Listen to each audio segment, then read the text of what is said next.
ফরিদপুরের আলফাডাঙ্গা উপজেলা স্বাস্থ্য কমপ্লেক্সে বেহাল দশা সৃষ্টি হয়েছে। নামে উপজেলা স্বাস্থ্য কমপ্লেক্স হলেও চলছে খুঁড়িয়ে।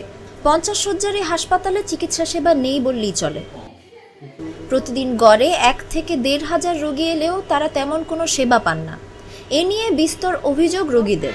আজকে ডক্টর দেখাতে নিয়ে আসছিলাম, তো কিছু রিপোর্টে টেস্ট দিছিল, হসপিটালে না থাকার কারণে বাইরে থেকে করে নিয়ে আসছি।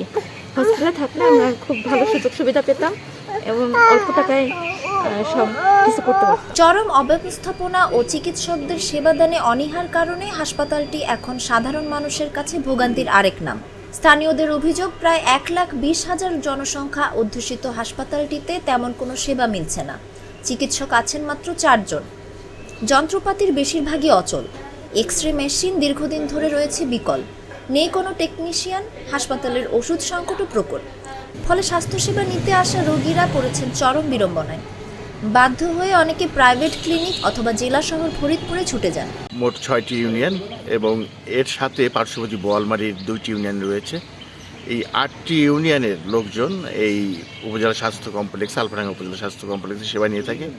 কিন্তু এখানে প্রচণ্ড রকম জনবল অভাব রয়েছে। মাত্র 3 জন ডাক্তার এখানে সেবা দেয়, যে কারণে আমরা যারা স্বাস্থ্যসেবা প্রত্যাশী তারা সঠিকভাবে স্বাস্থ্যসেবাটা পাচ্ছি না। খোঁজ নিয়ে জানা গেছে 2024-25 অর্থ বছরে MSR অর্থ বরাদ্দ থাকা সত্ত্বেও উপজেলা স্বাস্থ্য ও পরিবার পরিকল্পনা কর্মকর্তা না থাকায় প্রতিষ্ঠানে ওষুধের টেন্ডার সহ অন্য অর্থনৈতিক কাজকর্ম বন্ধ রয়েছে। চাহিদার তুলনায় ওষুধ সংকটের কারণে অনেক রোগী বিনামূল্যে ওষুধ থেকে বঞ্চিত হচ্ছেন।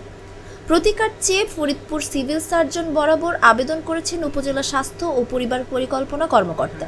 জনবল সংকট রয়েছে এবং কিছু যন্ত্রপাতিরও সংকট রয়েছে। আমাদের এখানে দীর্ঘদিন ধরে এক্স-রে মেশিনটা নষ্ট এবং আমাদের এখানে কোনো এক্স-রে টেকনিশিয়ান নেই। আমাদের এখানে একটা সেল কাউন্টার নেই যেটা দিয়ে আমরা সিবিসি পরীক্ষা করি। আমাদের এখানে এই পরীক্ষার যে যন্ত্র না থাকাতে এবং টেকনিশিয়ান না থাকাতে আমরা কাঙ্ক্ষিত যে সেবা প্রদানের উদ্দেশ্য সেটা থেকে ব্যাহত হচ্ছি।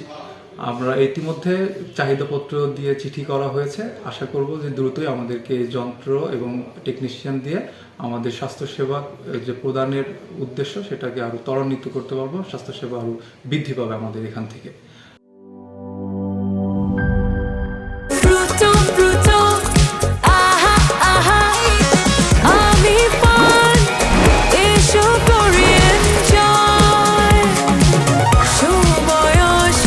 প্রাণ ফ্রুটো, সময় অসময় ফ্রুটোময়।